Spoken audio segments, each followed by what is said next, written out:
So this is a class, how to pitch your big idea. I mean, I told you I'm going to teach these several times. If you want to keep taking them, that's fine. And it's really designed to help meet your schedule challenges you might have.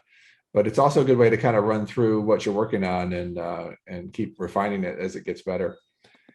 This is part of the assignment I'll send out either today or tomorrow. The assignment for everybody in the accelerator program. This is the assignment for the first week, is to kind of create a short pitch as well as that one-page business plan. So let's jump in here and get going on this. This is, let me find where that board, pitch, there it is. Okay, so let's jump in, how to pitch your big idea. We're going to talk about the power of a good pitch, elements of it, components of a 10-minute pitch, which would be a longer one. There's another class on that, but we'll introduce a little bit and then give you a chance to kind of look at and create your pitch here. So this whole pitches are really about kind of presenting your idea, presenting a concept, a business, something you want to persuade someone else to do, anything along those lines. And one of the big challenges we have anymore now is people's attention spans have gotten so short. There's so much noise and so much competition for people's attention span that you don't always have much time to kind of tell what you want to do. I just got off a phone call before this class of somebody I'm working on a project, helping some students over the summer get construction jobs, and I'm looking for local companies to help provide opportunities for these kids to learn trades. And so one of these construction guys called me and said, "Hey, what's your elevator pitch?" He goes, "Give me your elevator pitch." And so he was like, "Hey, yeah, we got limited time. And so what is it you do?" So I had to kind of go through pretty quick what we do and how it affect him. So I get to practice, almost daily, some of the stuff that I teach in different ways. And that's what it is. So, I couldn't drone on and on and on and on with this guy about what I was doing. He didn't have that much time, nor did I. So I had to kind of cut to it. So we practiced some of this. This isn't about a baseball pitcher, even though it's baseball season and that's all up in the air and they're all fighting over money and all. It's baseball season, but a baseball pitcher does pitch a ball. And there's a little bit of an analogy here that I like to play with, and that's a good pitcher, baseball pitcher, knows who they're pitching to, number one. So every batter is different, so they have to present a little bit different to each batter. And they have a target. They have a clear target what they're trying to do. They're trying to throw a strike or trying to get the ball past the batter, right? So they know what they're trying to accomplish. And they have a warm-up, and they have a preparation, and they have a delivery, and they have follow-through. These are all words that we would kind of put together with the idea of a good business pitch or an idea pitch. So, a professional pitcher doesn't just walk out there and start throwing strikes. They go to the bullpen first and they warm up and they get their arm ready and they get loose and then they go out there and deliver. So being able to be good at your pitch requires some practice. You need to practice. The first time you do it, it's going to be the worst, not the best. So the more you do something, the better you are at it. The more you do it, the more refined it gets, and you get better and better as you go along. So don't be discouraged if you start out and you don't really like how it starts out. What are the benefits of a good pitch? Well, there's networking benefits, because what having a good pitch does is it allows you to quickly and concisely tell other people what you're doing or trying to do. And then they're able then to connect you with other people that may be a good connector with you, somebody who potentially a customer, a partner, an investor, whatever it may be, they can help connect you with that. But you can't expect this spread of what you're trying to do, the idea of what you're trying to do, to spread very far if you cannot convey it to one other person who can then convey it to another person who can convey it to another person, right? That's what networking does. It allows it to multiply itself through that process. I always laugh when people say, they're in between jobs, "Hey, can you help me find a job?" And, if that's all they say, I have no idea what kind of job they want. But if they say, "Hey, I'm a bookkeeper and I'm looking for a job in a small to medium-sized business as a bookkeeper," now I know exactly who to talk to and who not to talk to. But when you just say, "Hey, I'm looking for a job," that doesn't really help me. I can't really help somebody because it's too vague. So same way with a good pitch. It's specific enough to communicate with people how they can help you. It can help you with sales. If you're a good pitch, you're good at your pitch, good at your sales pitch. I don't know if you're like me at all. I don't like telemarketers. I don't like people ringing my doorbell and trying to sell me stuff. But every now and then I give somebody a chance and I'll listen to them. I'll hear them out. And because I kind of have a sales background, and if I have time, I don't usually have time to listen to them, but if I take the time to listen to them, and occasionally they're really good. I find one that's really good, and I'm like, okay, I give them credit for being so good, and I might buy something even if I don't need it because they were so good. But 9 times out of 10, they're not good. Usually they're pretty bad. They're pretty awful. They can't overcome objections. They don't know what they're doing. They're fumbling around. They don't have no confidence, right? But every now and then you come across one that's really good. So if you're good at your pitch, you can sell things. Influencing people, you can be memorable. That's really good, right? People ultimately buy from people. That's really what they're doing. If somebody's going to buy from you, they like you, so they buy it. You can gain support. You can garnish support. And you can get funding, right? This accelerator program is working towards this kind of contest of getting these grant money. And so you can get funding if your pitch is good. So these are all the reasons why you would want to have a good pitch. I talk about 2 different kinds of pitches, an elevator pitch and a less than 10-minute pitch. So it's a longer than elevator, but not too long pitch. Usually it's a set amount of time. So we're going to talk mostly about this elevator pitch in this class today. So how does it get the name elevator pitch? It's kind of this simple idea that you get on an elevator and you're going up, 5 floors, 10 floors, and you've got a limited amount of time, and somebody asks you what you do, and you don't have their undivided attention for very long. You have it for a few moments, but not forever. You have to get it all in before the door opens up and they leave the elevator cab. So an elevator pitch is something that fits into a short amount of time, but tells the story enough that you get some kind of traction from it. Where the longer pitch is something that you might need for a situation where you have a captive audience. They're going to sit down and listen to you. Maybe you're getting an investor, or people are thinking about working with you on that pitch. Okay. All right. Some of the elements of this that are really important is proper preparation. And we're going to start you on this. It's kind of knowing your stuff. You ever talk to somebody and they're really not prepared and they just kind of fumble? It's really painful. It's just kind of painful that they're just, oh gosh, you want to help them out sometimes, or you just want to run away, one or the other. So preparation is really important, and you should know your stuff better than anybody else because it's your idea, your business. Knowing who you're pitching to, again, this varies, just like in the baseball analogy. Every batter is different. Some are left-handed, some are right-handed, some can hit a fastball, some can hit a curveball, some can't. So, some like it inside, outside. So the more you can know your audience, the better off you're going to do pitching to them, right? So sometimes you're just pitching just to share awareness, and it's not so much about the finances. It's more about kind of meeting the need, solving the problem. Other times you're pitching for funding, and it's really mostly about the funding and the money, and they want to know those kind of things. So that's knowing who you're pitching to. Being comfortable. How do you get comfortable? You practice, you practice, you practice. That's what makes you comfortable. So when you're, the only thing worse than somebody not being prepared is somebody who's obviously very uncomfortable. Uncomfortableness creates more uncomfortableness usually. So you want to be comfortable enough in what you're doing that they kind of like what you're doing and how you're saying it. And then the desired outcome, this gets to the concept, what I call the call to action, the CTA, the call to action. Many people leave this part out. Like, why, if you're going to take the time to pitch something to somebody, you probably want something from them. You want them to join you somehow. You want them to respond in some specific way. But one of the mistakes many people have is they never ask for that outcome. They never lead somebody to that outcome. They never make it clear what that person's next step could be to help you, or, so you get to, if it's a sales pitch, right, you could have this assumptive close. Do you want the red one or the green one? Right? I mean, you kind of jump to this, assuming they're going to buy it. Do you want the 10 ounce or the 15 ounce, right? Do you want the large or extra large? What size would fit you? Versus just telling them all about it and then hoping they ask, hey, where do I buy it? How do I buy it?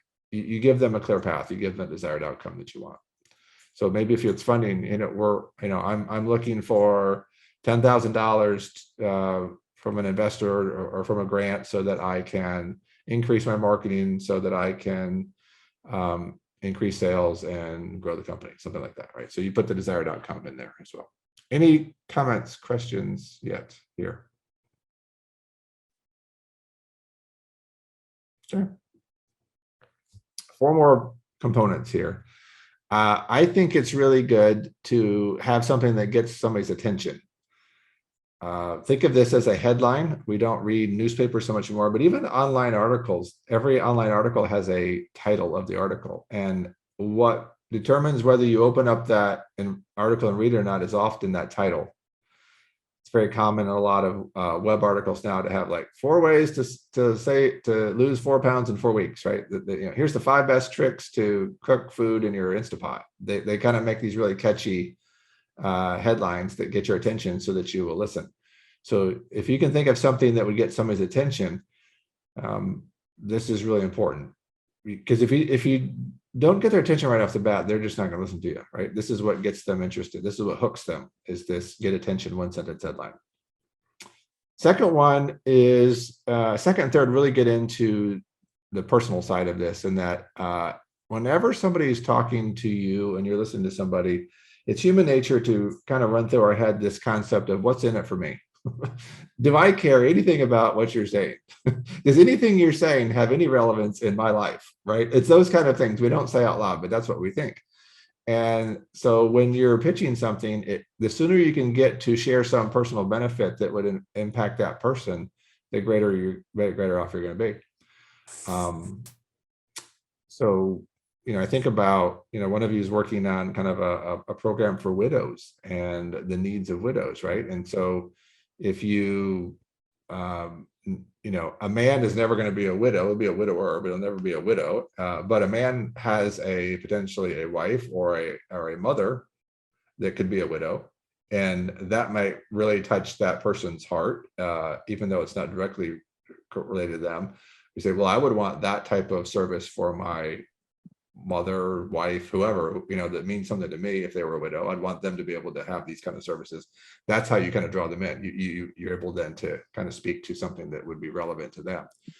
The third one is it takes it further to a connection where you're moving beyond just a transactional part of what you're trying to get them to do to connecting with them on a feelings and emotional level. This is not meant to be overly manipulative, but it is meant to connect at a human level, which is very powerful. If we can connect at a human level, then there's a greater level of connectivity in the communication and the exchange that we get to have with each other. And sometimes that's best done through storytelling, telling a good story. You can kind of relate to each other through common stories, common struggles, things like that we have. Okay, it's personalized, it's humanizing kind of whatever it is we're talking about, and not just getting stuck on the transactional part. Finally, the fourth one is that clear call to action. I talked about that already, but just getting to the response and making sure that's part of it that you're doing there. All right, any questions on this? Let's see. Okay, so Emma's already done this one. Good. All right, you're good, Emma. Good. All right, moving along. So here's kind of how I would outline it. If you're going to work on this, you're going to think, what do you do? You're going to answer these 3 questions in your elevator pitch. What do you do? Who do you do it for? And what makes you stand out? So what do you do? What's so hard about this is we tend to want to throw so many words at it. We tend to want to overtalk. And people will give examples, and I'll try to boil it down and give an example of what how do you make that more concise? So in that first one, what do you do? And you kind of start off with this kind of headline, attention-getting thing, and then you briefly share what you do and who you do it for, who the target customer is, right? That's the benefit part of it. And then what makes you stand out? That's that memorable difference. That's what, maybe there's a story there. Maybe there's a short story. Maybe there's something that really speaks to the what's in it for them piece there. So walking through those 3 questions is good framework to do it. And so I've got kind of this little worksheet that you can use to do that and go through it. All right, so some of you have done this, right? Some of you are working on this. I think some of you went to this class before, and you're working on it. But any thoughts? Because I'd love to give you a few minutes to kind of take a shot at this and then share it with us, and we can kind of workshop a little bit, and I can give you some ideas. We learn a lot from each other when you start throwing stuff out. I do have a comment, Yes. question. Yes. When we are creating our pitch, we are creating our pitch right now. It's the pitch we want to present to GetSetUp, being participating in this program. Is that correct? That is who I'm pitching to, because when working on my business,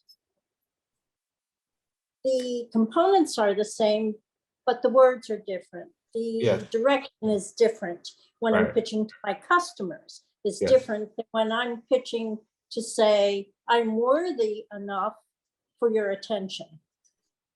Yes. Yeah. Good question. So ultimately, come June, you're going to do a pitch, a 5-minute pitch, up to 5 minutes. That's kind of the time they put on it, up to 5 minutes to pitch to the judges, so to speak, of the granting session, right? That's ultimately what you're working towards. Prior to that, I want people to have this step done so that they move closer to a good longer pitch. So that would be my longer, less than 10-minute pitch that we're working towards. But I think it's helpful that you get clarity at this level, which you're right, this would be more of a pitch to somebody, a customer or somebody else in a shorter format setting. So the assignment initially here is to do the short one. Ultimately, in 12 weeks, you're going to get to the long one. But I think it's premature to start out at the long one because there's a lot of work we got to do before we get there. That's my belief, right? I mean, we need to kind of work out some things because if some people can't come into this program thinking they know what their company needs, and that may be true, but there may be some fundamental things they've kind of misstepped on getting there that if they go back and kind of sort out, they get a clear perspective of what they really need, right? And that's kind of what this process helps us think about. Does that make sense? Okay, all right. So Deborah, it's both. Yeah, this is the short one. Ultimately, by June, we'll get to the big one. Yeah. So Kevin, Yeah, Ruby. I'd like to answer number 2, and you tell me if it's too long. Okay. Okay. If it's too many words, and I'm trying to make it emotional too, I do it for homeowners who have played by the rules for decades in Seattle, urban villages, and through no fault of their own, find themselves getting displaced due to upzoning. Yeah. Yeah. That's good. That's That's good. not too many words. No, I mean, you could tighten a little bit, but it's pretty good. Yeah. I mean, it's specific to the place and the reason a little bit of the displacement and all of that. No, I think that's good. That's a good start. Thank you. Yeah, good job. Diane, I see your hand. Yes, I want to know, can this work? I'm doing a presentation next week. Can this work in my presentation? I'm talking about goals. Yeah, you're gonna do a presentation on goals. Who's your audience? Well, I went on Eventbrite, and whoever applies will be my audience. Because I don't see how you can get a target audience on Eventbrite. Although you and I we spoke in the other class, I'm looking for young adults. Okay. Yeah. Because I'm trying to get them to clarify their life here. Right. Right. Yeah, no, I think you could use this for a lot of applications. Sure, you could do it. You could tell them, what you're doing, who you're doing it for, and what makes you stand out. Yeah, I mean, it's a good format for that too. Yeah. Okay. Anything I got to do different, or because I am trying to pitch to these? Hopefully, Yeah. I get some young adults on that line. I mean, what I don't have on this little 1, 2, 3 is the call to action. So you want to add that in there, right? Ultimately, you want to work that in there. It's like, what's the call to action? What is it you want them to do? Oh, okay. Yeah, That'd be I want them helpful. to sign up for my 4-week workshop. There you go. Yeah. Are you And going to send us these sheets on the PDF? yes, yes. I will. Okay, good. Okay, Yeah. Good. thank you. All right. Yes. Anybody else? I've been doing some brainstorming. Whoops, go ahead. You're good. Okay, so I've been doing some brainstorming while we've been talking, and so everything's really rough and a little crazy. The program is Widow in the Up North Woods, and it is finding your true north for living a good life after losing your spouse and leaving a legacy. Begin, let's see, begin your quest for meaning, gain a sense of wholeness within ourselves, reestablish a sense of direction, find the direction that's best for you. Visit the web, I've got a couple of these. Tune into the podcast, Widow in the Up North Woods, to begin to find your true north. Okay, good. Thanks for putting it out there. That's good. My first thought is it's too much. You get too much into the details, Okay. right? You got too much into the how-tos, which are all good stuff, but you want somebody really quick to understand that you are you're almost, what do you do? I am I don't know. I am a, and this is kind of when you go to the headline thing, right? Like I am a, expert's always a hard word to use because people get caught up on that. That's, who's an expert, who's not an expert. But I'm a specialist in, I'm a specialist in helping widows live their best life after their greatest loss, or something like that. Does that? So I guess I'm confused between what the two things you were saying. I have just a plain elevator pitch, which I just basically said was finding your true north, finding how to live a good life after losing your spouse and leave a legacy. And so I do understand that you want me to put something a little bit into how am I going to do that very briefly. But a minute ago, you were saying that we had to have this 5-minute something. So that's different than what you've got on the screen. Yeah, that is this thing here. It's more of this. All right. Okay. Because I was trying to figure out how we had, how the two were the same thing, because we talked about both on the same screen. Right. Okay. Yeah. They're very different. Yes. They're very different. Yes. Yeah. One's much more detailed for sure. Yes. Yes. Yeah. Sorry. Yeah. Good. Yeah. So but this what's so hard about this is it seems simple, but it's really hard to get really concise. It's really tricky. It's really we tend to want to say too much, and we're very familiar with all of our stuff, and we feel like it's all important, and it is. But how do you get somebody to kind of connect with you and say, "Wow, I want to know more. I want to know more. Tell me more." That's the greatest response you can get from a good elevator pitch. Tell me more. Where do I sign up? Right? That's what that would be a great response. Wow, that's amazing. I want to know more. You're fascinating. Tell me more. Right. Yeah, Kevin, since I like to practice on the chairlift a lot, I start off by asking questions to pre-qualify them as to which pitch, if any, I'm going to use. Yeah. The challenge is it's got to be an awful long elevator to start asking questions. Right. But you're taking up some of your time. Yeah, I mean, years ago, I had a very good mentor, and one of the things he said is, if in doubt, only ask questions. Yeah. Yeah. Yeah. Get them talking about what their needs are, what they want, what's important to them. Yeah. It's good. Good. Diane, you have your hand again? I see you. Yeah. Sure. Going back to my presentation, I'm trying to get them to stay for the entire presentation because I want to make sure, I call of action. I want to make sure they get my call of action. Yeah. So I was wondering, what can I do to kind of motivate them to do that? Well, you give them a promise or a teaser, and then you progressively deliver that to them during the time. So you tell them what you're going to give them, and then you spend the rest of your time giving them what you're going to give them, and then you remind them you gave it to them, and then you give them the call to action. Well, what am I going to give them? What's the value you're going to give them? What is it you want them to hang around for? I want them to hang around and sign up for my 4-week workshop. And then you got to give them a reason why to sign up for nobody wants to sign up for anything. What are they going to get from the 4-week? They're going to learn how to set and accomplish goals. Okay. So maybe you, in your time, you're talking about why it's important to set and establish goals. They may not know why they should have goals. So you give them a little bit of a taste of what you're going to give them for what they're going to sign up for.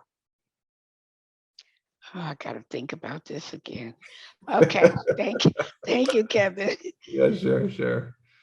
Linda said, does the elevator pitch also have a call? Yeah, I mean, depends how much time you have. I mean, again, your audience is there. If it's not somebody who can do anything, if it's more awareness, and you, if nothing else, you could hand them a business card or do something else to stay connected. If it's somebody who you need to continue on with. But I mean, yeah, I don't, unless somebody just out of the blue comes to me and say, hey, what do you do?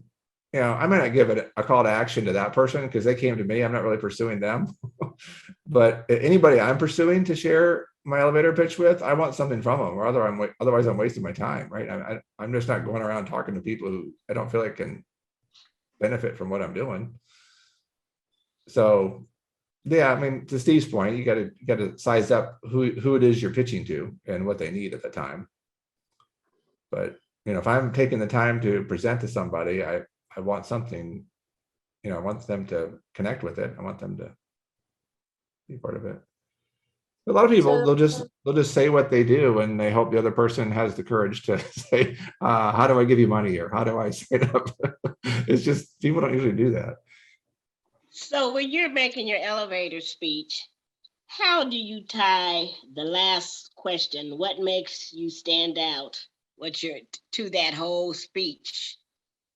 What is an example to? Yeah, well, I mean, again, in that short period of time, if you can tell a very short story, if you can show why you're an expert on this, why they should listen to you, why you and not somebody else, right? That's where you connect with them on the human level.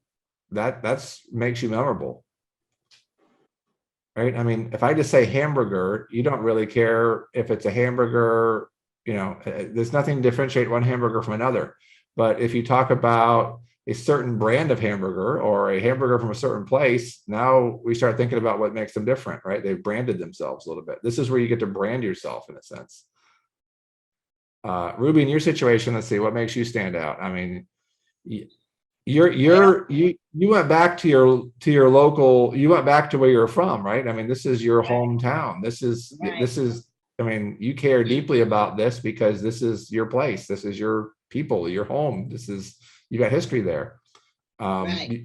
In the short time I've known you, you're pretty tenacious about things, and you're not wrapped up in the political side of it. You're really passionate about what's best for the people.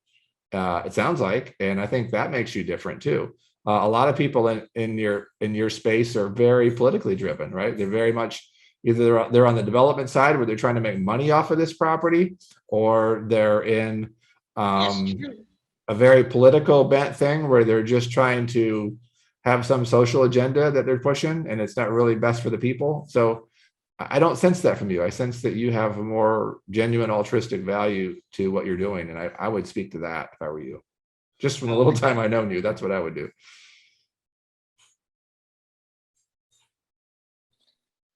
Yeah. I mean, I know the value of keeping your home because that's exactly what I'm doing. Right. Right. Can anybody give us their elevator pitch, what they've got so far?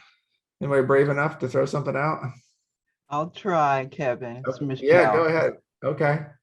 Okay. When is the last time that you felt celebrated or you celebrated yourself? Well, I wait a minute. Can I just back up a minute? Yeah, no, great start. Great start. You got my attention. Good. Okay. Okay. Okay. When is the last time that you felt celebrated or celebrated yourself?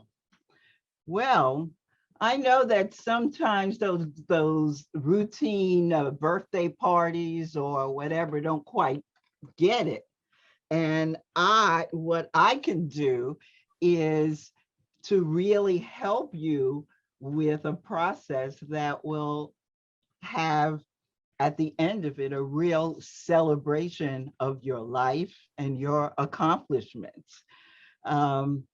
I know that for me, I as a certified life coach, that I designed a ceremony, not just for me, but for others, that really created a really memorable celebration of their life, not just for them, but for the people that witnessed it, knowing, and the result is knowing the difference that you are really making in the world. And that is truly worthy of celebration. So if you're interested, I'd be glad to give you some information and getting in touch with me. Great. Good job. Good job. Anybody give any constructive feedback for her? I think at the end, when you said if you're interested, you'd be glad to give them some information. I'm thinking, what would you think about giving them something a little more definite, like I don't know, a business card or your email or contact me or something like that, or ask them, can I reach out to you in another week or so? Something like that. You could do the assumptive close again and say, hey, when can we get started planning your next celebration? Yes, as soon as, thank you. I can't see who gave me that feedback, but as soon as you started talking, it's like, no, it should have been about, so when can we talk about planning that next celebration? Yeah. And also, I have also learned waiting for somebody to get back to you is Right. sometimes a missed opportunity. So if you can get information about them, Yeah. may I contact you, or how may I contact you to get more information to you, because you really sound interested in planning that special event or something. Yeah. Good. Thank you. Yeah. Thank you. I'm gonna use that too. All right. Good stuff. Good stuff. All right. Thank you. But And she by the had a way, great, go ahead. I She would had a like to great- try mine.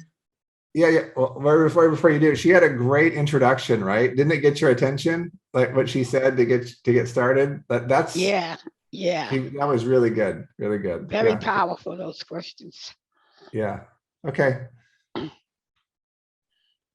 Oh, hold on. You went on mute.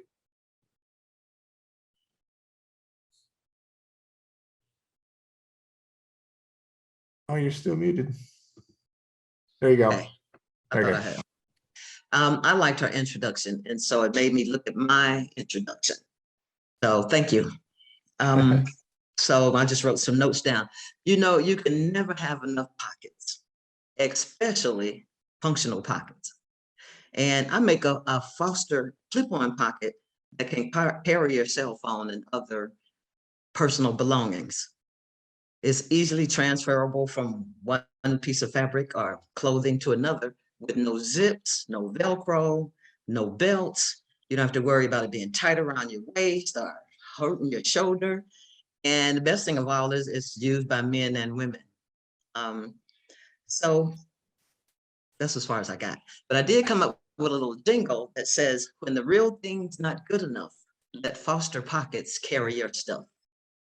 Okay. Good. But so I was trying to get to it fast. I might talk a little slower, but I'm a fast talker anyway. So No, I like the beginning of it. I like the beginning of it. You can keep maybe building out. Try to think about who this would relate to. Who would really be your ideal customer, and maybe tell a story about that. yeah. Oh, I didn't want to do too much. So, yeah. Okay. I think you said in another class that a lot of women's clothing doesn't have any pockets at all. I mean, they're just like no pockets, and so right. So for a lot of women, it might be good. And especially workout clothes. And I work Right. out on the regular. Yeah. So. Yeah. So maybe telling that story a little bit. Something. Oh yeah, I know. I've I've got my leggings on and my hoodie, and I have nowhere to put my phone or Right. whatever, right? And so Right. this gives you a way to do that, and it works. It's All right. flexible. Good, good. Okay. Yeah, good. Anybody else have anything else to add for her? Well, Yeah, I don't know if she cut out or something, or if it was on my end, but I didn't really, the first few sentences, I felt like I didn't catch every word. So I wonder, maybe, did anyone else have that? And I'm wondering if she could repeat it and maybe talk a little slower Okay, all right. or something. I don't know what happened on my end, but You just didn't hear it all. Okay. All right. Okay. Everybody with that? I heard you, but Okay. you can do it again. That's fine. So we're all on the elevator, and I look at you all and say, you know, you can never have enough pockets, can you? And if one of you probably say, no, you can't. And I say, and especially functional pockets. You know, we women, most of our pockets are just cute, but we can't use them. To resolve that, I have a Foster pocket, clip-on pocket that you can easily transfer from your jogging pants to actually a suit. If you're going out, you can dress up with it. Men and women can use it. And you know, it's I forgot what I said earlier, but I remember my jingle that was, was when the real thing, what did I say? When the real thing is not good enough, let Foster pockets carry your stuff. Yeah. For some reason, I like that jingle. Yeah, that's good. It's good. But yeah, but I hear what you're saying about having to slow down and get those parts in there and talk about, I want to make sure that people know that it's unisex. It works for men and women because men need pockets too, especially, Yeah. I have some guys using it who work in construction and they can put stuff down in them, that kind of stuff. So I'll have to include all of it. Include both of But them. real fast. Yeah, an example of both. That'd be good. Yeah. Good. Mhm. Was that better, Diane? Were you able to hear that one? well, I heard her very well. I wanted to make another comment. That was someone else who said about the Oh, hearing okay. aids. All right. Did the person who didn't hear it, did they hear that one? Okay. Okay. All right. Where do I buy these pockets? Maybe can put it in. I can use some. You Right already now, sold it to Michaela. She's ready to buy. I'm Me looking for a too. manufacturer. That's why I joined this program. Hopefully I can get some pointers on how to find that, where to have them manufactured. Okay, because I definitely But want you to will check love out. them. And again, I think I showed one to you all last time. This is the one Yeah. I'm wearing today. See this She's got right she's here? got her prototype. She's got a few here. Yeah, Yeah. she This is showed it us. right here. And here are the clips right here. And you just clip it on to whatever you're wearing. Yeah. You know, you're in the house, you know, a lot of times in the house, you might have on a dress for women that doesn't have a pocket because it's your house dress and your phone is in the other room, you run it back and forwards, you just clip this on to whatever you're wearing. It's just easily removable. So it's back where it was. I've been to the gym already today. Didn't have a problem with my phone. Good. Good. All right. You might want to Another think about having a couple application. of custom made ones for that. The concern that I have is that I loved your pitch and it's like, where can I get it? And I know you're Oh, I looking. haven't had it made yet. No, Yeah, I haven't had them. no, I just you're have, right, you're right. I just have But, prototypes right now. true, but my question is that even with a prototype, Right. Okay. okay, that it's a matter of networking and having the people excited about it. So, and be thinking about these pockets and, ooh, I'm about to go on vacation, this would be good. But then your call to action, I guess you wouldn't be talking to me in an elevator, but you might, because I have other people that would be interested, and just Right. kind of wondering if there's an in-between step before the big factory thing that perhaps you could do something custom.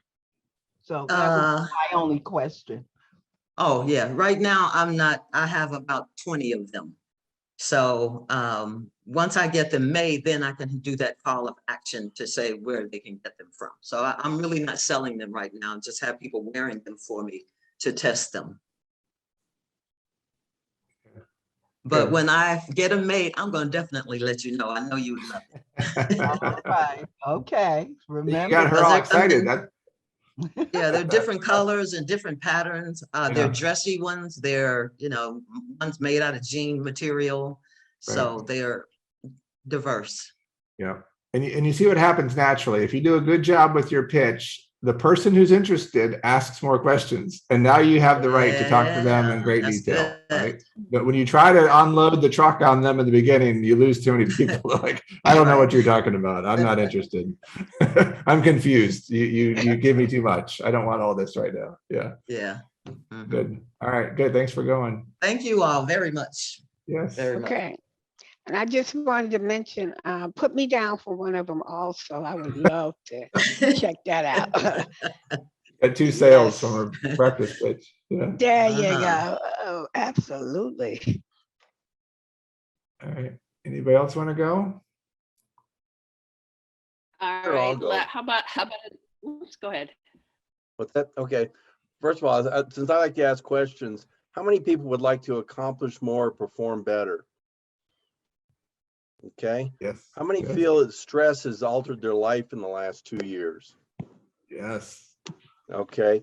So one of the things that when we look at stress, it's actually like an underlying program on your computer. It's like the RAM drive.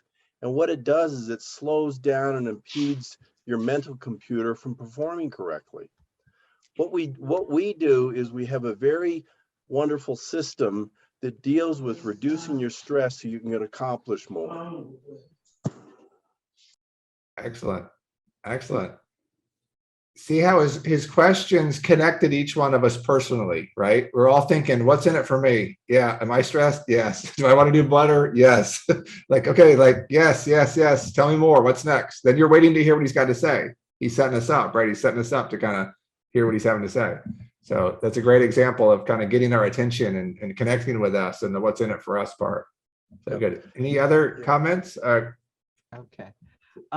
Yes, you got my attention, Steve, but I got a little distracted by the RAM and the computer because I then started thinking about what's the RAM thing again. So I'm just saying, for me, as far as thinking of the target audience, Yeah. maybe there is. Oh, you went on mute. Maybe there is something that's more in the middle of the road, because there was something about that RAM that you had me, and of course I'm stressed, but now I'm stressed because I forgot what the RAM. There you go.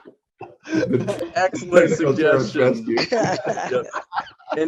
So yeah, so I can take that out and say it impedes your brain function. Mhm. Yeah. Yeah. It I clouds your thinking or your brain Yeah, function. cloud your thinking. Yeah, I like Yeah. that one. I'll steal it, Kevin. Yeah, sure. Yeah. I like the approach of starting out asking questions, because right away you can decide whether or not this is this for you to listen to. And his questions are directly related to just about anyone. So Right. he immediately grabs attention Yeah. with those questions. Right. He targets attention directly to the point. Yeah. Good example of that. There's a little secret about questions. If I'm just talking, you can be looking at me, but really thinking about what you want for dinner. But the thing about questions is that it has you focus back in on the moment, because it's your turn to talk next. Yeah. Engages them a little bit more, right? Good. Yeah. Steal from each other. You take things you like that somebody else did and work it into your pitch. That's the value of learning together. And the more it's natural to you, then it really comes across genuine, right? It's hard to take somebody else's thing and it's not yours and you do it really awkwardly. That's tough. But if you can genuinely do it in your own words, then that works really well. Good. Anybody else want to give it a shot? Mary? Yeah. Okay. Does your body keep up with your life? You plan for your financial future and your financial lifespan. Are you planning for your health span? Are delicate knees or sore backs holding you back?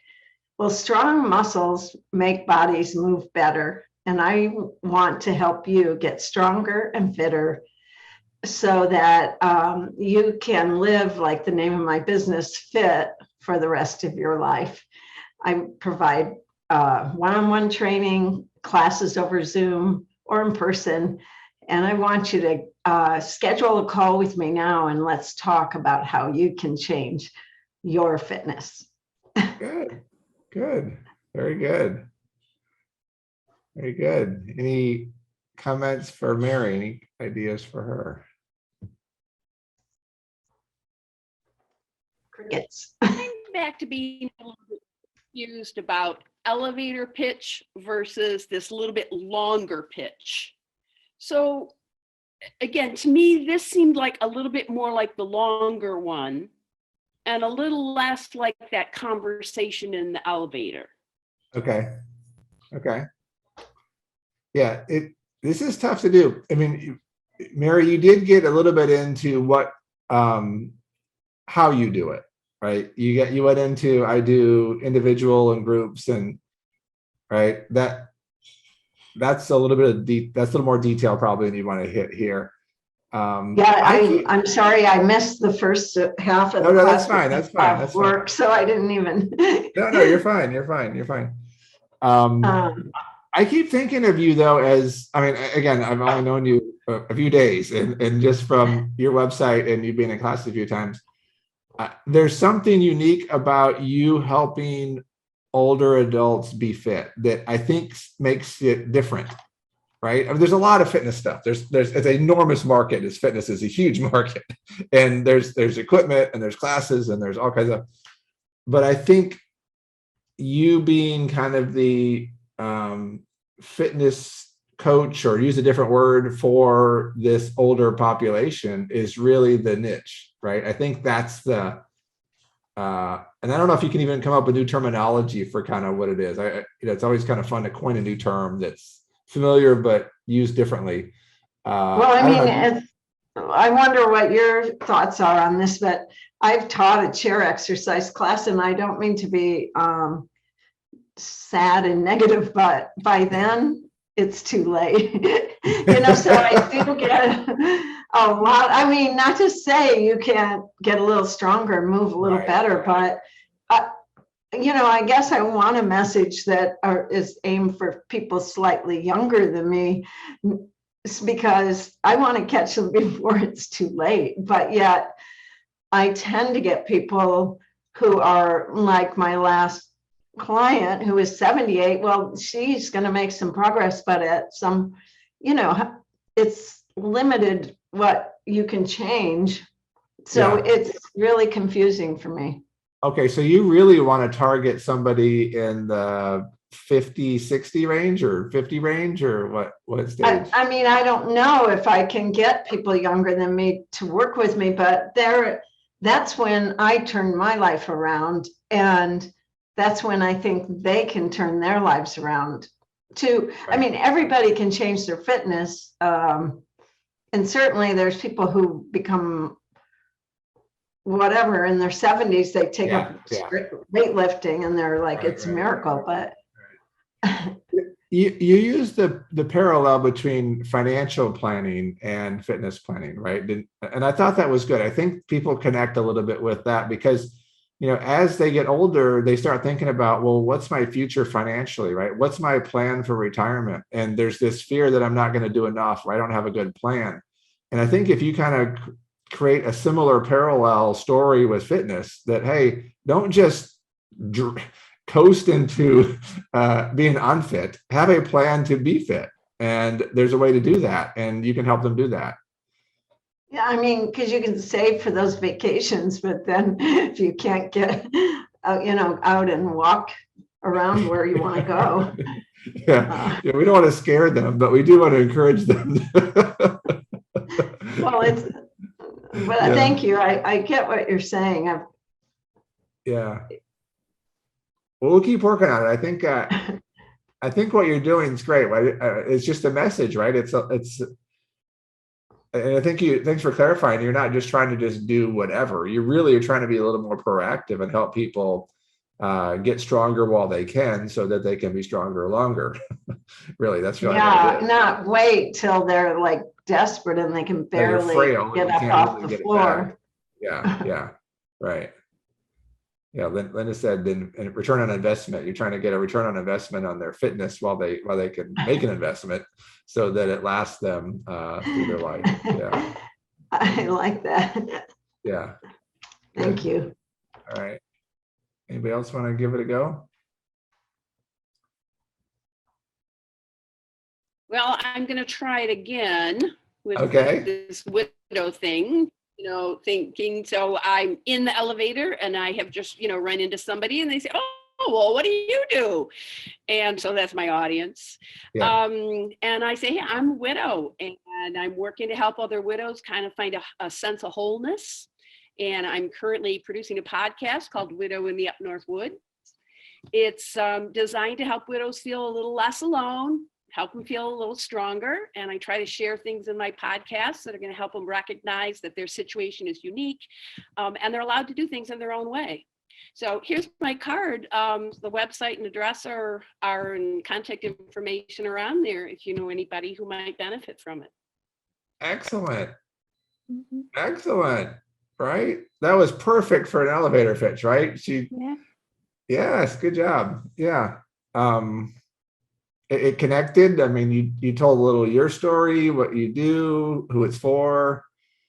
Absolutely. And excellent. I think you gave them something to connect to, right? They can take your card and reach out to you. They can listen to a podcast. There's some things they can think about taking next steps with you, which are really good. Excellent. Good adjustment there.